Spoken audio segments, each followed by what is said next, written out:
Hello everyone. I know I've been off here for 6 months? Well actually no, it is 6 months. I know that because on Twitter this morning somebody put a post up at the FA Cup final when it was 6 months ago today. So it is definitely 6 months. There are reasons for it. I'm a little bit, not sceptical, but I'm a little bit reluctant to sort of go, oh, this is some sort of big relaunch. Because it's not. It's just me conquering the mini fears and insecurities that have crept into my brain in the last 6 months or so, I guess. It's almost 3 years since I first did a YouTube video. That was January of 2023, so yeah, almost 3 years. And that was a strange thing. You know, I'd been, just to sort of potted history, I'd been on social media obviously for 12. Talking about football, talking about Palace, giving my opinions. And I'd reached a point where I knew that I had to put my face out there to get work and to sort of take it to the next level potentially.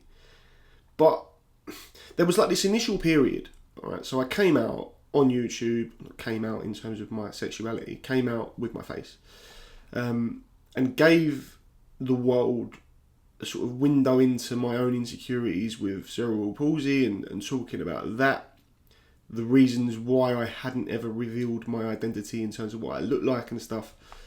And there was this sort of whirlwind few months where I was getting a lot of praise, I suppose, for how brave I was and how inspiring it was, not from everybody, admittedly, but from a lot of people, and it was lovely and it was great to see. I didn't do it for that reason. I did it as a sort of means to an end because I knew that I had to come onto YouTube and put my face out there to get, you know, work opportunities and everything else. And, you know, luckily since then, been on the Overlap fan debate a few times, I've been on Football Focus, I've done stuff for TV, you know, all of the things you end up doing if you're in this space and you put your face out there. But I'm not really sure when, probably before the FA Cup final, I got into a bit of a headspace of just not wanting to put myself onto YouTube, particularly on this channel.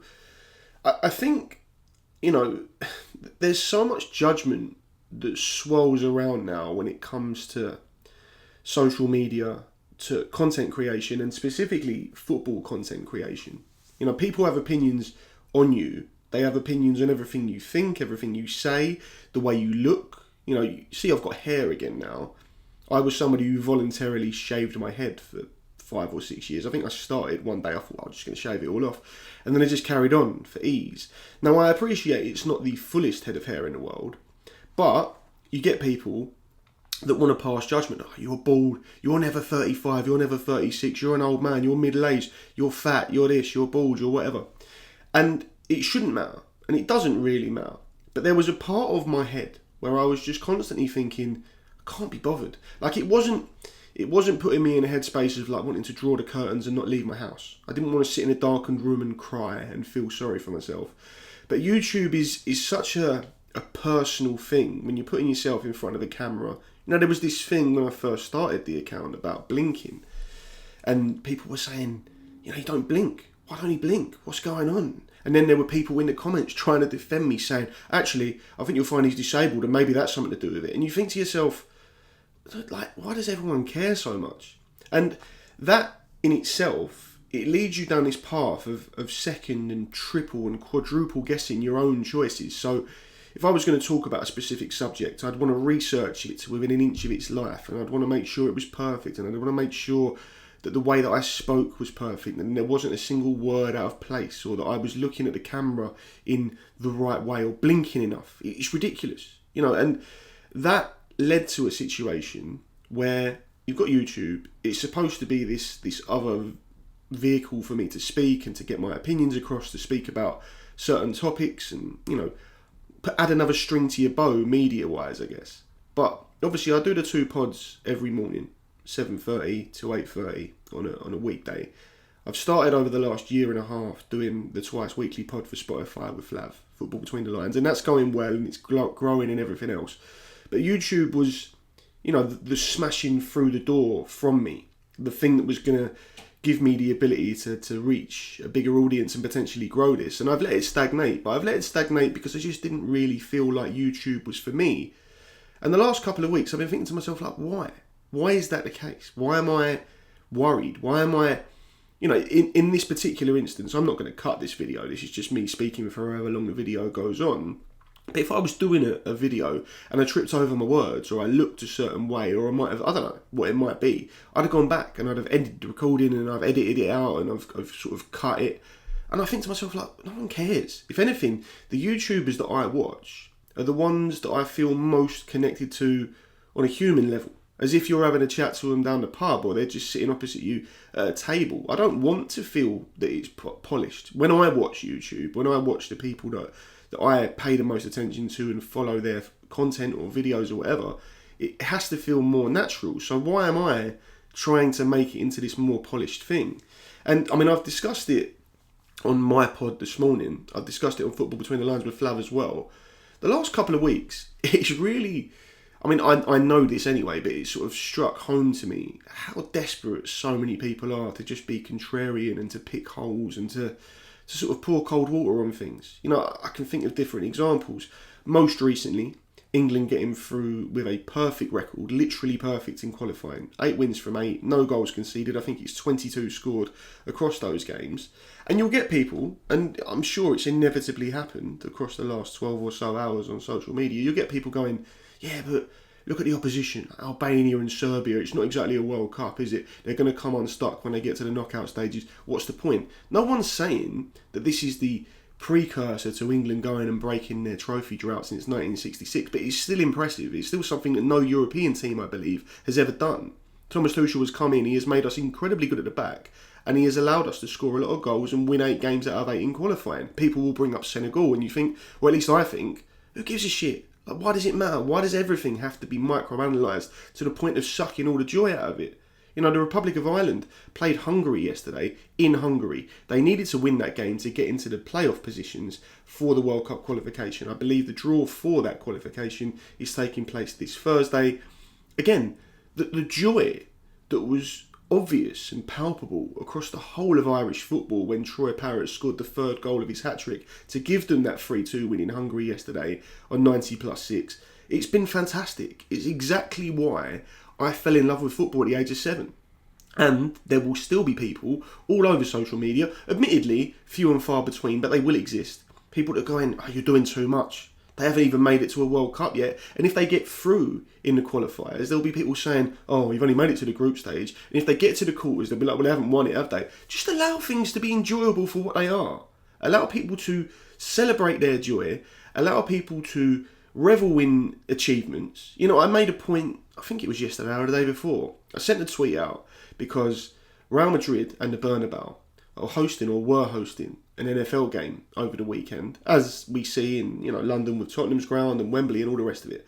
And there was this NFL pitch that sits below the Bernabeu footballing surface, and over the course of, I think it's a few hours, they move the football pitch away and the NFL pitch comes in, and it is a feat of engineering. There's no doubt about it. It's impressive, and there was this time-lapse video that showed it over the course of 2 or 3 minutes, and I said something along the lines of, that's just a ridiculous feat of engineering. And somebody in the comments said, well, it's not that impressive. Spurs did it first.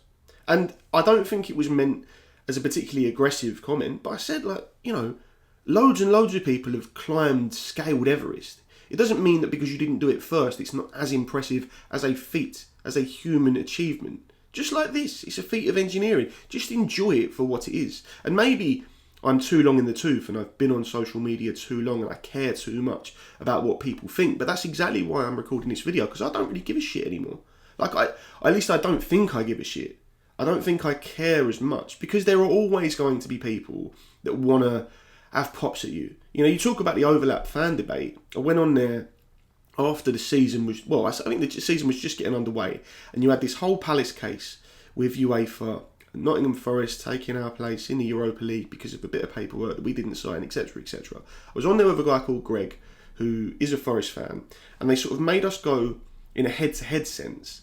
And there were loads and loads of Forest fans in my mentions, in my DMs, talking about me on social media for 3, 4, 5 weeks afterwards.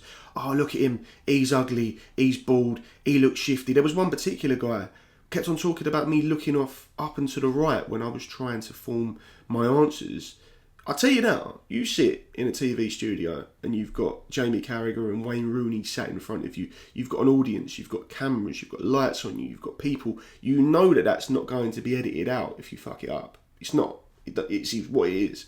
And that in itself is a daunting thing. Now, I'm not trying to suggest it's top trumps and that person criticising me couldn't do it, because of course it's all relevant to the industry that I'm in, and I'm not trying to make me seem any better than anyone else, but you realise that people are just desperate to dig you out, and it's going to happen. It's going to happen whatever happens. So I put this video out. Someone might criticise the colour of my t-shirt. They might criticise the way I'm moving my left arm. They might criticise my eye colour. They might criticise my skin. They might suggest, oh, you've grown your hair back, but you're still balding, mate. So what? Genuinely, so what? And I know that I said this largely when I first did the video at the beginning of 2023. And I said, I'm sort of got to a point in my life where I've got a wife, I've got a kid, I've got a mortgage. I'm pretty comfortable, so I'm happy. But I don't think I quite realised what it felt like having your mannerisms and your face and your features and the way that you are analysed by people that don't know you, that wouldn't speak to you in the street, that want to just pass judgment on things. It's not normal. It's not human to have that, if you see my point in that. I read a book once about tribes back in the Neanderthal era. And, if you went outside of your group of, say, 30 or 40 and you engage with a group of people that you'd never seen before, you would immediately feel danger. You would feel anxiety. You would feel that spike of stress, because ultimately there would have been a threat to your well-being physically. That isn't the case, obviously, in 2025. It might be if you've particularly enraged somebody, but that same sense of anxiety, that spike of stress, it still exists when you put yourself out there for people, because they can just... they can have empty words that want to poke fun or have a dig at you, and you just have to sort of soak it up. So, even on the Football Between the Lines pod I do with Flav, there was a guy in the comments last week saying, it infuriates me the way that Dan says think like a toddler. And, I thought about it. I thought, is it really that? Does it bother you that much? That he spelt it F-I-N-K rather than T-H-I-N-K.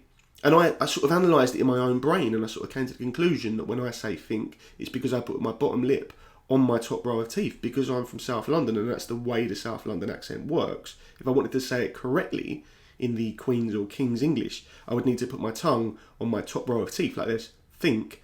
And then I thought to myself, what am I doing? Why do I care what this random guy thinks about my voice and the way that I say the word think?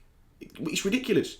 Like, if you're getting that triggered over it, that's on you, bruv, at the end of the day. So, in a strange sense, this video is not some grand reveal. It's not me going, I'm going to be back. I don't know when I'm going to be back. It might be later today. It might never be again. I don't know. But I wanted to just say that from now on, I genuinely don't care. Like, come at me, abuse me. See if I can take it. I don't know. Call me all sorts. Criticise, I don't know, the thing of David Hopkins behind me. I don't even know if you can see it. Criticise it. Say, what's that doing on his wall? It's rubbish. Say it. I want to know that I've sort of calloused my own mind to it. Because if I haven't, and I can't, then there's no real reason to do this. My Patreon is my Patreon. It's behind a paywall. I'd like to think that the vast majority of people on there want me to succeed and want to listen to me because they're actively seeking it out. YouTube is a different thing. You're throwing open the gates and saying to the masses, come and judge me. And it takes a certain sort of personality to cope with it. I think I have it now. I think. You see how I say it's not think. I think I have it. Hopefully I do. And this is really just me re-emerging from a 6-month hibernation period. Nothing else to say, really. And I will see you again next time.